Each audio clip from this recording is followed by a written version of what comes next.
నమస్తే, welcome to 99 TV. 22A ఈ మధ్యకాలంలో ఎక్కువగా దీని గురించే మాట్లాడుకుంటున్నారు. ఒక్క తెలంగాణలోనే, అది కూడా అచ్చంగా హైదరాబాదు చుట్టుముట్టిన జిల్లాలన్నీ కలిపితే ఒక 3-4 జిల్లాల్లో 1 కోటి మంది బాధితులు ఉన్నారు. మనం కనుక చూస్తే నీట్ బాధితులు 22 లక్షల మంది, దానికి 5 టైమ్స్ ఎక్కువ అనమాట. నీట్ బాధితులు ఢిల్లీ వెళ్ళి ఎట్లా చేశారు? సరే, బాధితుల పేరుతోటి అసాంఘిక శక్తులు ప్రవేశించేది వేరే విషయం. బట్ టాపిక్ అయితే దేశంలో చర్చకు వచ్చింది కదా. మరి 22A ఎందుకు చర్చకు రావట్లేదు? దీనికి సంబంధించి అసలు చట్టం ఏం చెబుతోంది? చట్టాన్ని ఎంత డిసిప్లిన్డ్గా దుర్వినియోగం చేస్తున్నారు? చాలా క్రమశిక్షణతో ఎలా దుర్వినియోగం చేస్తుంది ప్రభుత్వం? ఈ చట్టం పరిధిలోకి వచ్చేవేంటి? ఇప్పుడు వస్తున్నవేంటి? అప్పుడెప్పుడో 2004లో గౌరవ చంద్రబాబు నాయుడు గారు ఉమ్మడి రాష్ట్రంలో గౌరవ ముఖ్యమంత్రిగా ఉన్నప్పుడు ఈ గౌలిదొడ్డి ఆ చుట్టుపక్కల ప్రాంతాల్లో కొన్ని వేల ఎకరాలు సేకరించారు. ఏదో ఆయన దార్శనికుడు కాబట్టి ఒక ఐటీ ఇండస్ట్రీలు అలాంటివి పాపం తీసుకొద్దామనే ప్రయత్నం. వాటికి అతిగతి లేదు, ఇంకా నిషేధం అలాగే ఉంది. అవి అమల్లో ఉండగానే కొత్తగా ఈ నిషేధాలు ఏంటి? ప్రైవేట్ ప్రాపర్టీస్ అసలు ఎందుకు నిషేధాల్లోకి వస్తున్నాయి? వీటన్నిటి మీద సమగ్ర విశ్లేషణ చేయడానికి, వీటికి సంబంధించిన పరిష్కారాలు చెప్పడానికి మనతో ఉన్నారు ఉభయ తెలుగు రాష్ట్రాల్లో హైకోర్టులో సీనియర్ న్యాయవాది ఇనిమెళ్ల గోపాలస్వామి గారు. నమస్తే గోపాలస్వామి గారు. నమస్తే.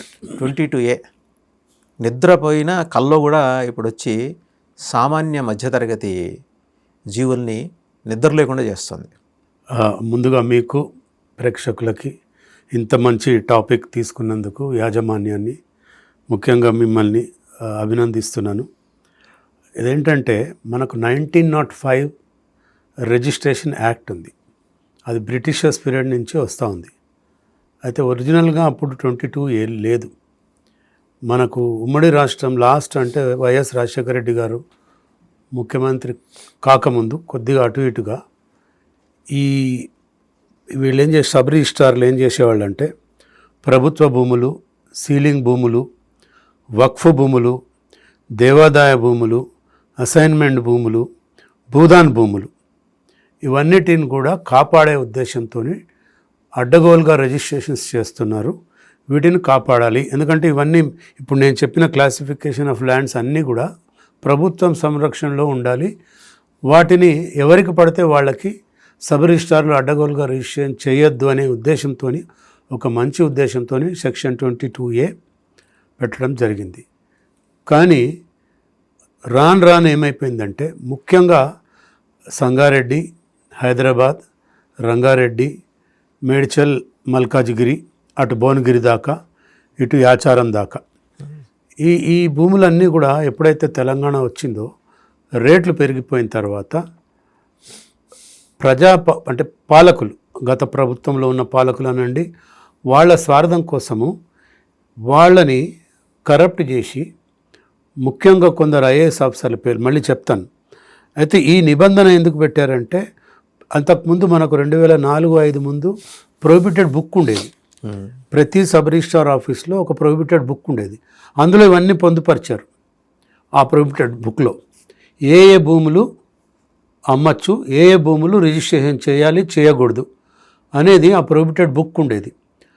ఆ తర్వాత ఇప్పుడు కూడా ఉంది ప్రొహిబిటెడ్ బుక్ అనేది. కానీ వాటన్నిటిని కూడా పక్కన పెట్టి బై నెంబర్లు వేసి, ఒక సర్వే నెంబర్ 296 ఉందనుకోండి, దానికి బై నెంబర్ వేస్తారు. ఆ ప్రొహిబిటెడ్ బుక్లో కనపడదు అది.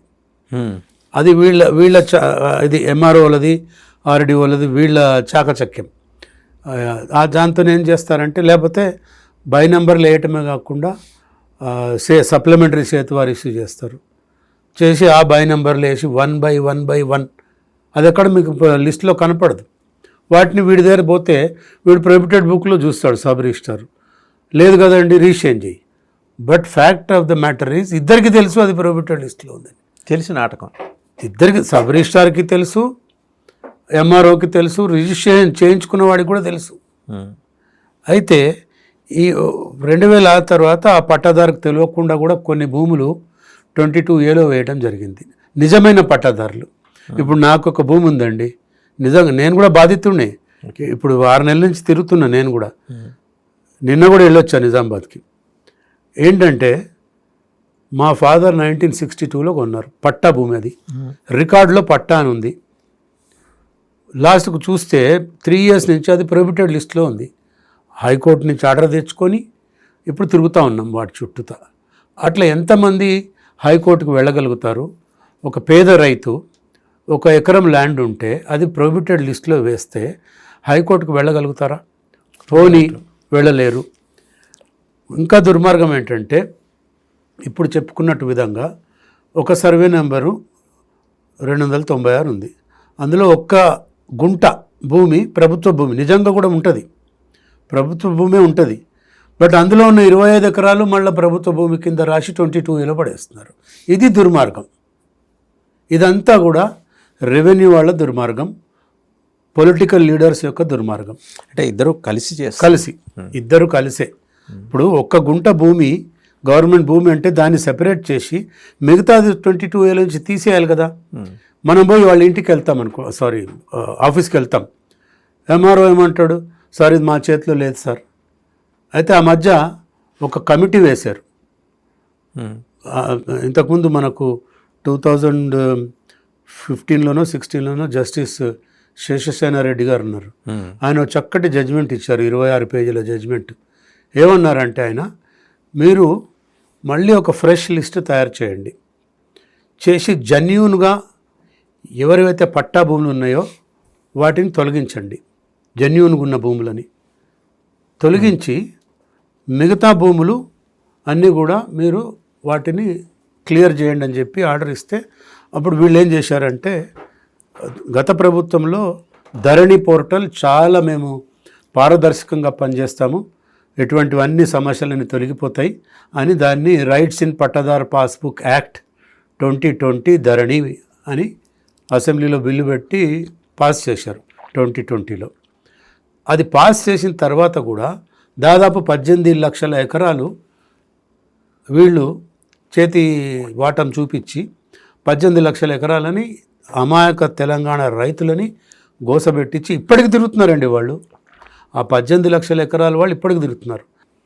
అక్టోబర్, నవంబర్, డిసెంబర్లో వాళ్ళు మొత్తం లిస్టు తయారు చేసి IGRS అని ఉంది ఒకటి, ఇండియన్ గవర్నమెంట్కి సంబంధించిన ఒక పోర్టల్, దానికి వీళ్ళంతా రిపోర్ట్ తయారు చేసి MRO, RDO, అడిషనల్ కలెక్టర్ కమిటీగా ఏర్పడి ప్రతి జిల్లాలో, ప్రతి మండలంలో, ప్రతి గ్రామంలో ఎన్నెన్ని సర్వే నెంబర్లలో ఏ భూములు ఉన్నాయి ఆ లిస్టు తయారు చేసి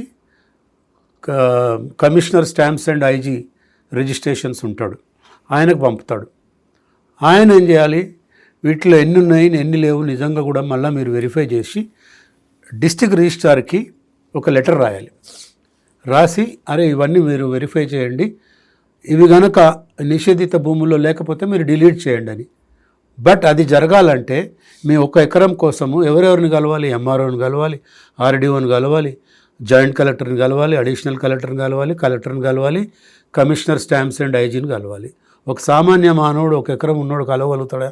దీంతో పాటు ఇంకొకటి మర్చిపోయాను సార్, CCLA. వీళ్ళందరూ ఏం చేస్తారు, రిపోర్ట్ తీసి ఆ మధ్య అది కూడా జరిగింది. వీళ్ళందరూ రిపోర్ట్ తయారు చేసి, సార్ ఇవన్నీ తప్పుల తడకలు ఉన్నాయి, మీరు CCLAకి మీకు అధికారం ఉంది కదా, ఎందుకంటే భూ పరిపాలన వ్యవస్థ మొత్తం CCLA కింద ఉంటుంది. వాళ్ళకి రిపోర్ట్ రాస్తే వాడు ఎంత దుర్మార్గంగా, అప్పుడు వాడు సోమేష్ కుమార్ అని ఉండేవాడు, పచ్చిగా చెప్పాలంటే దొంగ, is a thief number 1.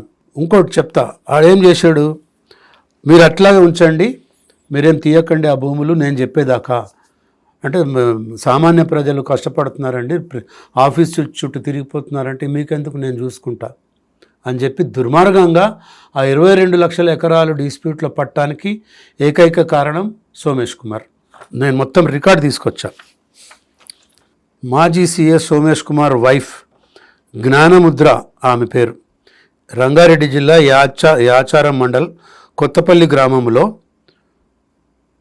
Document number 6257 of 2018, 6256 of 2018,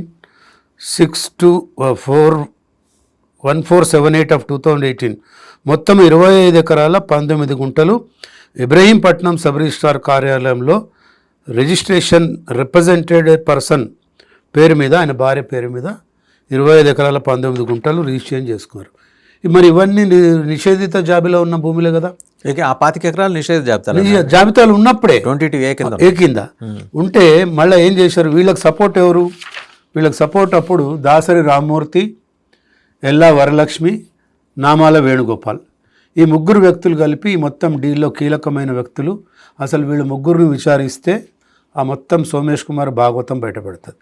అదే కాకుండా మళ్ళా వీళ్ళు ఇంకొక ముఖ్యమైన విషయం ఏంటంటే, కొత్తపల్లి గ్రామంలో 244 నుంచి 269 వరకు కోకాపేట ప్రాంతంలో అపార్ట్మెంట్స్, విల్లాస్ కట్టడానికి ఈ గ్రూపే, ఈ విషియస్ గ్యాంగ్ ఉంది కదా, 123 ఎకరాలు రిజిస్ట్రేషన్ చేసుకున్నారు. దాని వెనుక మళ్ళీ సోమేష్ కుమార్ ఉన్నాడు. రేవంత్ రెడ్డి గారు ఏమన్నారు అధికారంలో రాకముందు, ఈ ధరణిని మేము బంగాళాఖాతంలో కలిపేస్తాము, దానికన్నా మంచి మా భూమి, అదేదో భూభారతి అని పెడతాను, అన్నీ కూడా అయిపోతే 6 నెలల్లో మొత్తం నేను చూమంతర్ ఖాళీ చేస్తాను, అవన్నీ కూడా రెక్టిఫై అయితే అన్నారు. అప్పుడు ఇంకొక మాట అనేవాడు, పదే ఎన్నికల సందర్భంగా వీళ్ళందరూ కూడా బంగాళాఖాతంలో వేయటమే కాకుండా వీళ్ళందరిది బండారం బయట పెడతా. ఎవరెవరిది? ఈయనకు తోడు ఆర్ఎస్ ప్రవీణ్ కుమార్ ఐపీఎస్ గారు ఉన్నారు.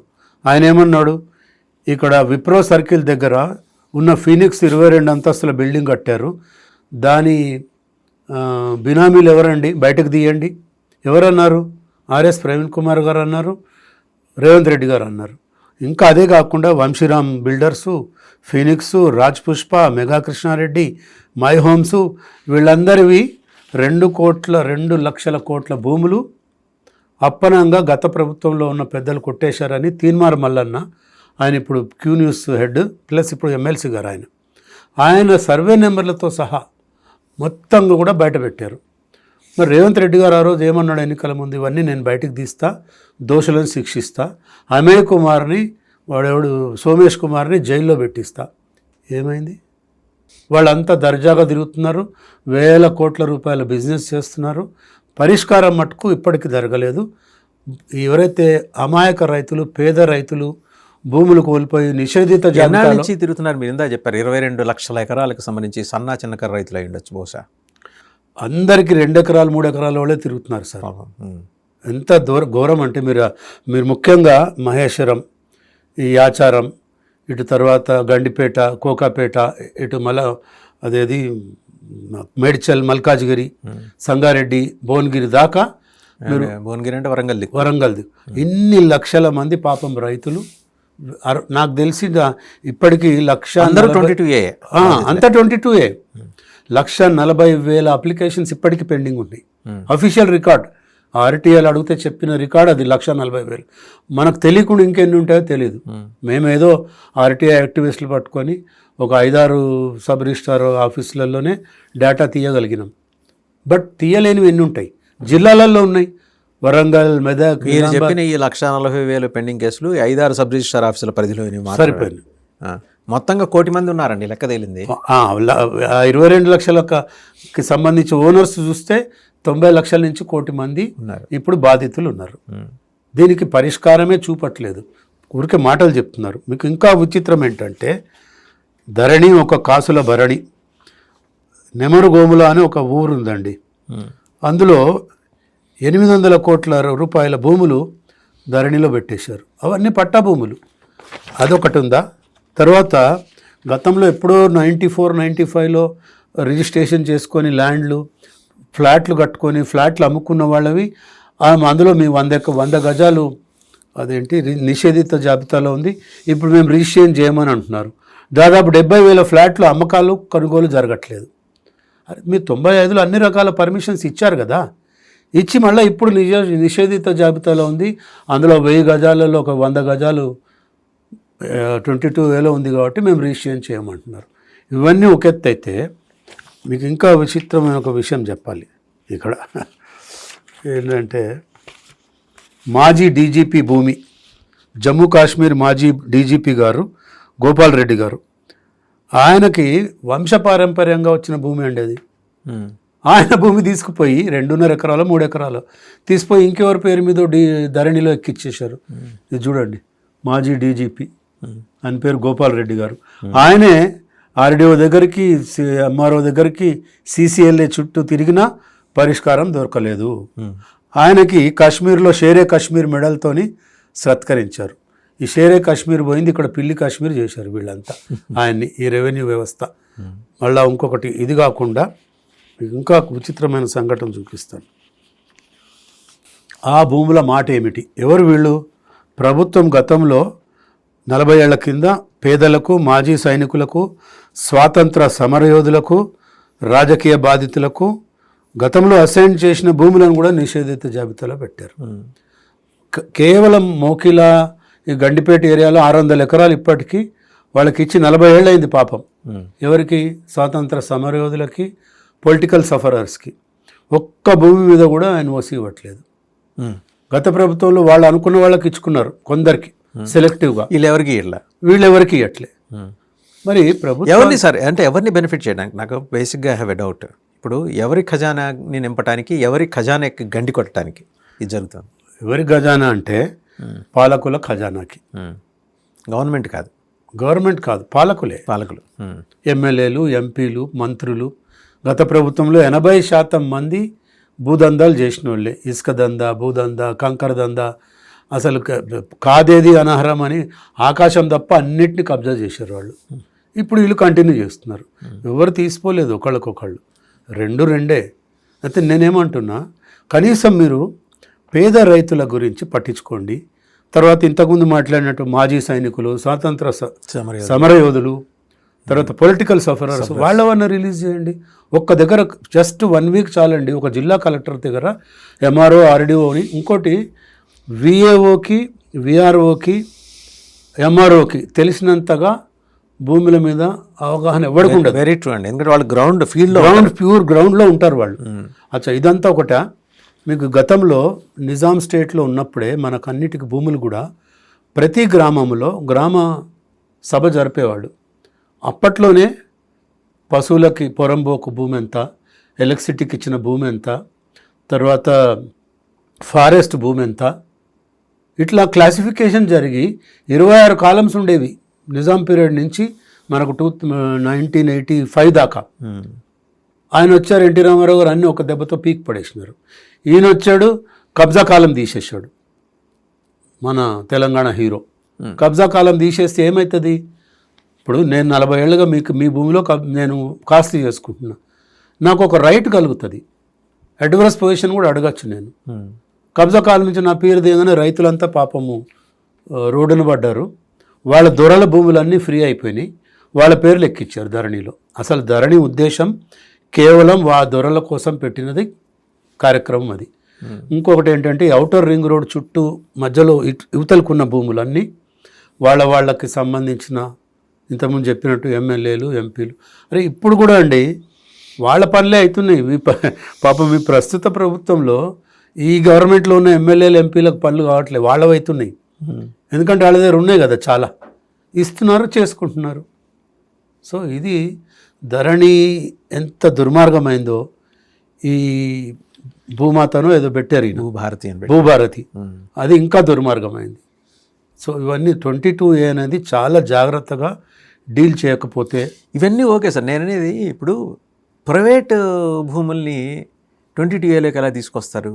ఇప్పుడు ఆ విన్యాసం కూడా చూస్తున్నాం ఇప్పుడు ఇక్కడ తెలంగాణలో. వాళ్ళు తెచ్చిందే ప్రైవేట్ భూములు, ధరణి తెచ్చిందే. ఇంతకుముందు చెప్పినట్టు ఇప్పుడు నాదే సార్, నేను 40 ఏళ్ళ నుంచి లా ప్రాక్టీస్లో ఉన్న నా భూములే తీసేశారు. మా నాన్న ఎప్పుడో 64లో కొన్నాడు అంటే 64 అంటే ఇప్పుడు ఎంత, 52 ఏళ్ళు అయిపోయింది కొని.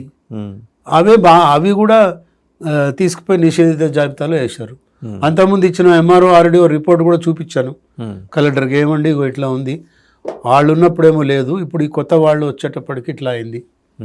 సో ఇంటెన్షనల్గా, అనాలోచితంగా ఐఏఎస్ ఆఫీసర్లు చేసిన కింద వాళ్ళ తప్పు లేదు. ఇది నేను చెప్తున్నా మళ్ళీ, ఎంఆర్ఓ, ఆర్డీఓ వీళ్ళ తప్పు 10% ఉంటే ఐఏఎస్ ఆఫీసర్, జిల్లా కలెక్టర్లది 90% ఉంటుంది. వాళ్ళ స్వార్థం వల్ల, లేకపోతే పైన ఉన్న వాళ్ళ ఒత్తిడి అయి ఉండొచ్చు నాకు తెలిసి, వాళ్ళ ఒత్తిడి వల్ల మరి నువ్వు ఐఏఎస్ ఎందుకు చదివినావయ్యా? ప్రజలకు సేవ చేయాలి, పోస్టింగ్ లేకుండా ఉండమంటారా? సో ఏంటంటే చాలా దుర్మార్గం ఇది. ఇప్పటికైనా ఇవన్నీ గొప్ప గొప్ప మాటలు చెప్పటం కాదు. రేవంత్ రెడ్డి గారు కానీ, ఆయన నిన్న ఏదో స్టేట్మెంట్ చూసా పొంగులేటి సుధాకర్ రెడ్డి గారిది, 10 రోజుల లోపల మొత్తం కూడా మేము నిషేధిత జాబితాలో ఉన్న భూములన్నింటినీ క్లియర్ చేస్తాం. 4 రోజులైంది చెప్పి. వాటి దిక్కు చూడడం కూడా చూడట్లే. ఇంకా దుర్మార్గం ఏంటంటే ఆయన ఏమన్నాడు, 99% భూములు పరిష్కారం లభించిందని చెప్తున్నాడు. ఇంతకన్నా అబద్ధం ఉంటుందా? మరి పరిష్కారం లభిస్తే ఇప్పుడు ఈ 1,00,00,000 మంది ఆ 1%లో ఉన్నారా? అంతే అంతే అనుకో. ఆయన ఉద్దేశము ఆ 1,00,00,000 మంది 1% ఉన్నారు. అంటే ఇర్రెస్పాన్సిబుల్ స్టేట్మెంట్స్ వీళ్ళు చేసేది. నాకు అర్థం కాదు సార్. ఇప్పుడు ఒక ఆయన 94లో ఒక స్థలం కొనుక్కుంటాడు, చిన్న ఉద్యోగం, ఏదో చిన్న వ్యాపారం. 2000లో ఇల్లు కట్టుకుంటాడు, 2010లో పిల్లలకి పెళ్లి చేస్తాడు, 2026లో వాళ్ళ పిల్లలకి గిఫ్ట్ డీడ్కి ఇద్దాం అనుకుంటే ఇప్పుడు అది నిషేధం అని కనిపిస్తుంది. పరిష్కారం ఏంటి? పరిష్కారం ఏంటంటే దీన్ని మళ్ళా రీసర్వే చేయాలి. మనకు ఫస్ట్ టైం సర్వే 1925లో జరిగింది, ఆ తర్వాత 54లో జరిగింది, ఆ తర్వాత 68, 69, మళ్ళీ ఇప్పటిదాకా రీసర్వే జరగలేదు. రీసర్వే జరిపి ప్రతి ఊరిలో ఉన్న ప్రతి భూమి, ప్రతి అంగుళం భూమి కూడా ఆ సర్వే నెంబర్లని మళ్ళీ రీఆర్గనైజ్ చేయాలి. చేసి డిజిటల్ రికార్డ్ చేసామని గొప్పగా చెప్తున్నారు. నేనేమంటున్నారు, డిజిటల్ రికార్డుతో పాటు మాన్యువల్ రికార్డు కూడా పెట్టండి. అప్పుడు ఏమవుతుంది, ఇప్పుడు టాలీ చేసుకోవచ్చు. ఒకటి డిజిటల్గా కలెక్టర్లకే అధికారం ఉంటుంది, ఏది అందులో లాగిన్ అవటానికి ఓన్లీ కలెక్టరే. మనం ఏమనుకుంటాం, కింద వాళ్ళ ఆఫీసర్లు అంతా ఎంఆర్ఓలు, ఆర్డీఓలు గోల్మాల్ చేస్తారని. కాదు, కలెక్టర్ లెవెల్లోనే అది గోల్మాల్ అవుతుంది.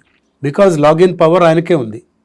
కాబట్టి వీళ్ళు ఏం చేయాలి, రీసర్వే చేసి మొత్తంగా కూడా ప్రతి ఇంచ్ భూమి, ఇంతకుముందు చెప్పుకున్నట్టు ఫారెస్ట్ భూమి ఎంత, పరంబోకు భూమి ఎంత, ఎలక్ట్రిసిటీకి ఇచ్చింది ఎంత, ఇవన్నీ కూడా శ్మశానంకు కూడా భూములు ఇచ్చినవి ఉన్నాయి ఆ కాలంలో.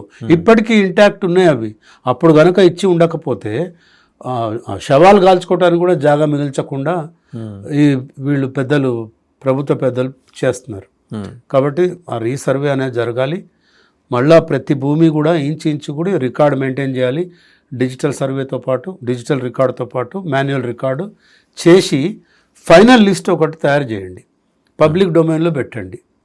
ఇప్పుడు మీరు చెప్పిన దాని ప్రకారం 4-5 డిపార్ట్మెంట్స్ ఇంటిగ్రేట్ అయ్యి చేయాలి. ఒకటి CCLA, 2 stamps and registration, revenue, AD survey, ముఖ్యంగా ఏడీ సర్వే.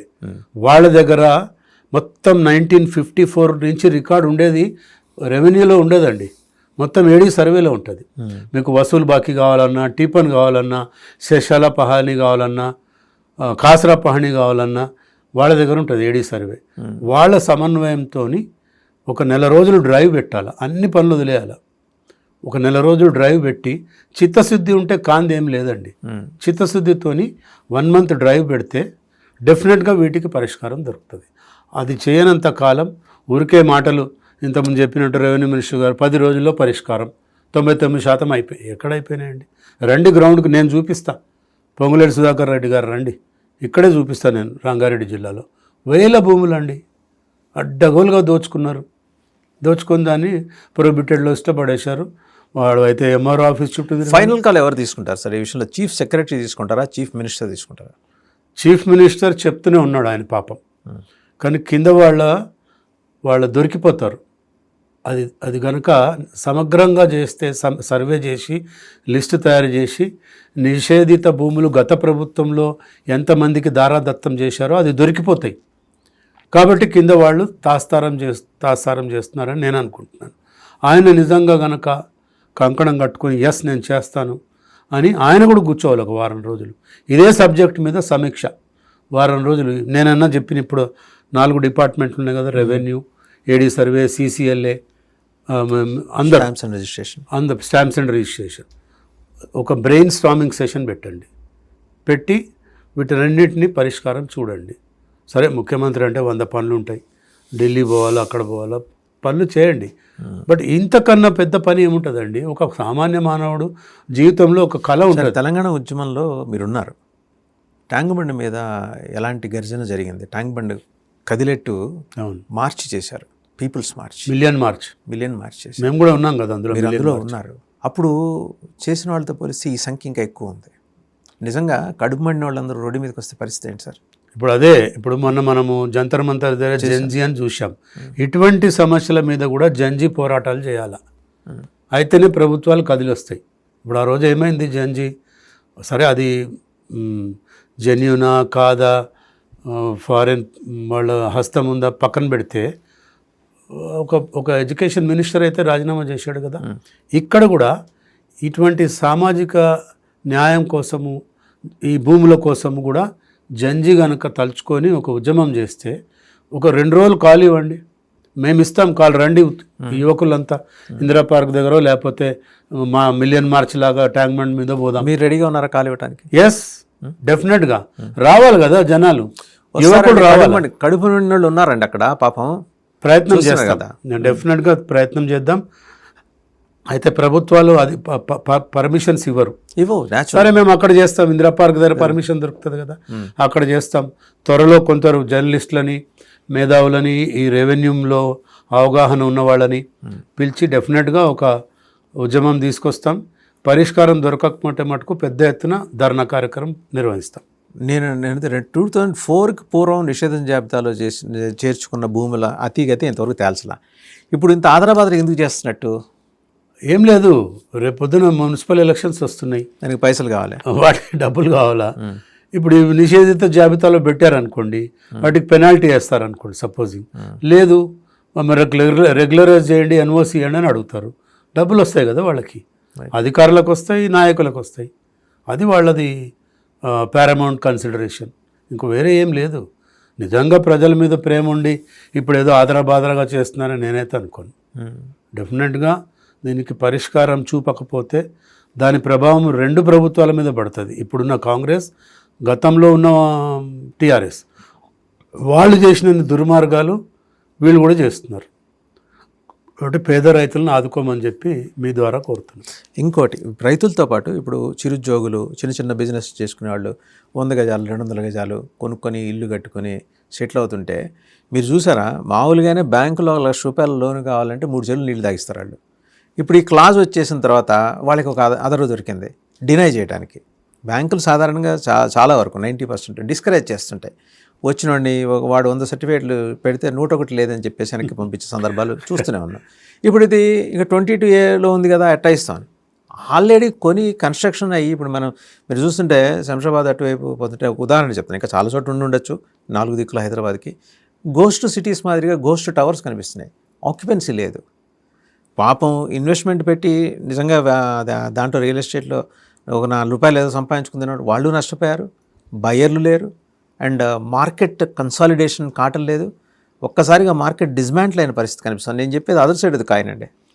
ఆ మధ్య ఒక ఆర్టికల్ వచ్చింది టైమ్స్ ఆఫ్ ఇండియాలో, మీరు కూడా చూసే ఉంటారు. యాజ్ ఆఫ్ నౌ 1,20,000 ఫ్లాట్లు ఖాళీగా ఉన్నాయి. Several reasons maybe. అయితే చాలా మటుకు నిషేధిత భూముల్లో కట్టిన భూములే టవర్స్ లేపారు వాళ్ళు. ఇవి ఎక్కువ ఇటు బాచ్పల్లి, కోకాపేట, ఎల్బీ నగర్ ఈ ప్రాంతాలలో, శంషాబాద్, తర్వాత దిల్సుఖ్ నగర్ ఈ ఏరియాలలో చాలా మటుకు మీకు ఆ మధ్య చూసాం మనం. అదేది బగాయత్, ఉప్పల్ బగాయత్లో ఆ చుట్టుపక్కలంతా ప్రభుత్వం పూనుకొని ఆక్షన్ పెట్టడం వల్ల అవన్నీ బయటపడ్డాయి. పెట్టకపోతే అవన్నీ కూడా మళ్ళీ నిషేధించే జాబితాలో ఉండేవి. సో ఇదేంటంటే ఇక్కడ ఇంకోటి రియల్టర్సు, రెవెన్యూ అధికారులు, ఐఏఎస్ పై స్థాయి అధికారులు ప్లస్ పొలిటికల్ లీడర్స్, ఈ 5గురు ఒక విషయ సర్కిల్ లాగా చేసి ఇవన్నిటిని కూడా భూములను కొల్లగొట్టే కార్యక్రమం. మీకు ఈ మధ్య రీసెంట్లీ ఒక భూమి సునీల్ గారు అని ఆయన కొంచెం బాగానే సజెషన్స్ ఇచ్చాడు కాంగ్రెస్ ప్రభుత్వం వచ్చిన తర్వాతనే. కానీ అవి కూడా ఎందుకో వాళ్ళు ఇంప్లిమెంట్ చేయట్లేదు, ఆయన కూడా సైలెంట్ అయిపోయినాడు. బట్ ఆంధ్రాలో, గుజరాత్లో మనకిప్పుడు చాలా మార్పులు తీసుకొచ్చారు. ఏపీలో, గుజరాత్లో ఏంటంటే మీరు ఆశ్చర్యపోతారు, సబ్ రిజిస్ట్రారు, రెవెన్యూ ఆఫీషియల్స్ పక్కనే ఉంటారు.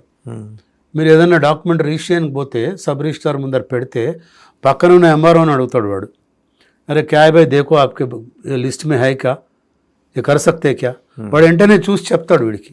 దెన్ అండ్ దేర్ పరిష్కారం. అట్లా చేయండి మీరు, అట్లీస్ట్ అదైనా చేయండి. వాడు సబ్ రిజిస్ట్రార్ దగ్గర పోగానే అది చూసి 22A ఉంది మేము చేయలేమంటారు. ఎక్కడ తిరగాల వాడు? MRO, RDO, joint collector, additional collector, CCLA, IG stamps 7 మంది దగ్గర పోలేడు. అయ్యే పనేనా? స్ట్రీమ్ లైన్ చేయాలి, సిస్టమ్ని స్ట్రీమ్ లైన్ చేసి ఇప్పుడు రెవెన్యూ వాళ్ళకి అన్ని పనులు, వాడు ఎమ్మెల్యే వస్తే ఆర్డీఓ వరుకుతాడు, మంత్రి వస్తే ఆర్డీఓ వరుకుతాడు, వాళ్ళని రిలీవ్ చేయండి. అసలు ఈ రెవెన్యూ వ్యవస్థ అమెరికాలో సింగపూర్లో లేదు, అసలు మన దగ్గరే చచ్చింది వెధవ రెవెన్యూ ఇదంతా. అంటే బ్రిటిష్ వాడు విసర్జించి వెళ్ళిన వ్యవస్థ కదా. ఎగ్జాక్ట్గా వాడు వదిలేళ్ళిందని నేను విసర్జించి వెళ్ళి కాంప్లికేటెడ్ చేసిపోయినాడు వాడు. కాబట్టి నేనేమంటున్నా, ఎంఆర్ఓలకి ఆర్డీఓలకి పవర్స్ ఇచ్చేయండి, కలెక్టర్ పవర్స్ తీసేయాలి. వాడు లాగిన్ పవర్ పెట్టుకొని ఏం చేస్తున్నారు, కలెక్టర్ ఎవరికైనా దొరుకుతాడండి, 6 నెలలు తిరిగినా దొరకరు కలెక్టర్లు. సో ఎంఆర్ఓకి ఆర్డీఓకి పవర్స్ ఇస్తే, బికాజ్ వాళ్ళకి క్షేత్రస్థాయిలో ఉన్నట్టు అవగాహన ఉంటుంది, వాళ్ళకి పవర్స్ వదిలేయండి. వాళ్ళు కూడా పారదర్శకంగా లంచాలు తీసుకోకుండా ఈ రైతులకి న్యాయం చేస్తే కానీ పరిష్కారం దొరకదు, లేకపోతే ఇట్లాగే ఉంటుంది ఇది. ఇప్పుడు చూసాం మనం, ఆ మాజీ డీజీపీ గారు ఐపీఎస్ ఆఫీసర్ ఆయన భూములు పెట్టడమే 40 ఏళ్ళుగా ప్రాక్టీస్లో ఉన్నారు, మీరు ఇబ్బంది పడుతున్నారు. నేను కూడా ఇబ్బంది పడుతున్నా, చెప్పుకుంటే సిగ్గుపోతుంది అది. అది సో ఫైనల్గా మీ సజెషన్ ఏంటి? అదే ఇంతకుముందు చెప్పినట్టు ప్రతి గ్రామంలో ఉన్న each and every survey number మళ్ళీ దాన్ని సమీక్ష చేయాలి, డిజిటల్ ఎంట్రీ చేయాలి, మాన్యువల్ రికార్డు పెట్టుకోవాలి. అదే పని గ్రామ సభలు పెట్టాలి. ఏ రైతుకి ఎంత భూమి ఉంది, గతంలో ఇప్పుడు ఫస్ట్లో మా చిన్నప్పుడు చూసేవాళ్ళం తోక పాస్ పుస్తకాలు అనేవి ఉండేవి. ఆ తర్వాత పట్టాదారు పాస్బుక్, టైటిల్ డీడ్ అని ఇచ్చారు. కేసీఆర్ వచ్చిన తర్వాత టైటిల్ డీడ్ తీసేసాడు, 2 కలిపి ఒకటే ఇస్తున్నాడు ఆయన ఫోటో వేసుకొని. పట్టాదారు పాస్బుక్ కమ్ టైటిల్ డీడ్ అని ఒకటి ఇచ్చాడు. ఇప్పుడు వీళ్ళు వచ్చారు, ఇంకేదో పేరు పెట్టారు. అవన్నీ కాదు, కాంప్లికేటెడ్ చేయకండి. సింపుల్, నా భూమి ఉంది, నా ఊరిలో నాకు ఒక 2 ఎకరాలు ఉంది, నా భూమిని డిజిటలైజ్ చేసి రికార్డులో ఎక్కియండి, నాకు పాస్బుక్ ఇవ్వండి, దానికి ఒక నెంబర్ ఇవ్వండి, ఇస్తున్నారు. బట్ ఇంకా పారదర్శకంగా ఉండాలి. అది సేల్ చేయంగానే నేను నా కూతురు పెళ్ళికో కొడుకు పెళ్ళికో అమ్ముకుంటాను, అది పాతోడి పేరు మీదే ఉంటుంది. అమ్ముకొని కూడా చేస్తున్నారు. ఇది ఇప్పుడు నిషేధిత జాబితాలో పెడితే ఆ పాతోడి మీద పెడితే ధరణి వల్ల జరిగింది ఏంటంటే అనర్థము, నేను అమ్మేసుకున్నాను. ఈ ముస్లిం ప్రాపర్టీలో చాలా జరుగుతాయి. తాత అమ్మాడు, ఇక్కడే మన మహేశ్వరం మండలంలో నాకు తెలిసి ఒక భూమి 24 ఎకరాలు. ఇప్పుడు ఆయన ఒక ఎమ్మెల్యే కబ్జాలో ఉన్నాడు, ప్రెజెంట్ పార్టీ అధికార పార్టీ ఎమ్మెల్యే కబ్జాలో ఉన్నాడు. ఎంఆర్ఓ ఆర్డీఓ క్లియర్గా రాశారు ఏంటంటే, 2 భూముల మధ్య 2 గ్రామాల మధ్యలో వివాదాస్పదమైన స్థలం ఇది అబయాన్స్లో పెట్టండి, 22A పెట్టండి అని చెప్పి ఎంఆర్ఓ గారు రాశారు. లేడీ ఉండే అప్పుడు ఆ భూమి ఇప్పుడు వాళ్ళు ప్లాట్లు చేసి అమ్మేస్తున్నారు ఎమ్మెల్యే. ఇంకా ఎక్కడ పారదర్శకం? అదే ఆ ఎమ్మెల్యే చెప్పడం వల్ల ఆవిడ పెట్టారు 22A పెట్టారు. 22A పెట్టింది కరెక్టే, తీయటం రాంగ్ అంటున్నాను నేను. ఇది రివర్స్ కేసు. ఇది 2 గ్రామాల మధ్యలో రెవెన్యూ సంబంధమైన అంశం ఉంది, ఇందులో ఆ డిస్ప్యూట్ ఉంది, ఆ ల్యాండ్, అందువల్ల 22A పెట్టండి, హద్దులు నిర్ణయించండి అని రాశారు. ఇప్పుడు 91లో అప్పటి ఎంఆర్ఓ. ఇప్పటికి అట్లాగే ఉంది ఆ సమస్య. వచ్చాడు ఎవడో ఎమ్మెల్యే వచ్చాడు, అవన్నీ క్లియర్ చేసుకున్నారు, అమ్మేస్తున్నారు. అయితే అది 84లో 85లో ముస్లిమ్స్ అమ్మారు, 105 ఎకరాలు అమ్మారు. ఈ 2 గ్రామాల మధ్యలో ఉన్నది 24 ఎకరాలు. వాళ్ళ కొడుకులు అమ్ముతున్నారు, వాళ్ళ మనవాళ్ళు కూడా అమ్ముతున్నారు. మళ్ళీ అదే భూమి మళ్ళీ ఎందుకు అనంటే, రిజిస్ట్రేషన్ అయిపోయిన తర్వాత పేర్లు మారాలి కదా, రెవెన్యూ రికార్డులో మారట్లేదు, అంటే మ్యుటేషన్ చేయట్లేదు. మ్యుటేషన్ చేయకుండా ఉండిపోయినాయి కాబట్టి అది మళ్ళీ అమ్ముతున్నారు. కొనుక్కునే వాళ్ళు బాధితులు. అది జరుగుతుంది, అది జరగకూడదు. రైట్, థ్యాంక్ యూ గోపాలస్వామి గారు, thank you very much. So చూసాం కదా, అంటే ఒక మాజీ డీజీపీ, ఆయనకి అక్కడ మరి కాశ్మీర్ పులి అనే సత్కారం ఇచ్చారు. ఆయన ఒక పిల్లి మాదిరి పాపం ఇక్కడ ఆయన భూమి కోసం, వారి అనువంశికంగా వచ్చిన భూమి కోసం ఆయన తిరుగుతూ వస్తుంది. 40 ఏళ్ళుగా 2 తెలుగు రాష్ట్రాలు, ఇప్పుడంటే 2 రాష్ట్రాలు, ఉభయ రాష్ట్రం కంబైన్డ్ స్టేట్గా ఉన్నప్పటి నుంచి హైకోర్టు న్యాయవాదిగా ఉన్నారు, సీనియర్ న్యాయవాది గోపాలస్వామి గారు. అది ఆయన పర్సనల్. అండ్ అలాగే మహేశ్వరం ఇన్సిడెంట్ ఒకటి చెప్పారు. ఇట్లా ఎవరి ఇన్ఫ్లుయెన్స్కి లోబడి ఎవరి భూముల్ని 22A నుంచి విడిపించడం, 22Aలోకి బలవంతంగా నెట్టడం, మొత్తం బాధితుల సంఖ్య కోటి. తెలంగాణ ఉద్యమాన్ని ఒకసారి గుర్తు చేసుకోవాలి. మిలియన్ మార్చ్ చేసినప్పుడు ట్యాంక్ బండి ఇలా కదిలిపోయింది. అలాంటి పరిస్థితుల్ని తిరిగి తీసుకొచ్చే ప్రయత్నం ఏమన్నా ప్రభుత్వంలోని కొందరు తప్పుడు పనులు చేసేవారి కారణంగా అలాంటి ఒక ఉపద్రవం దూసుకురాబోతోందా? తెలంగాణ మరో ఉద్యమానికి సిద్ధమవుతోందా?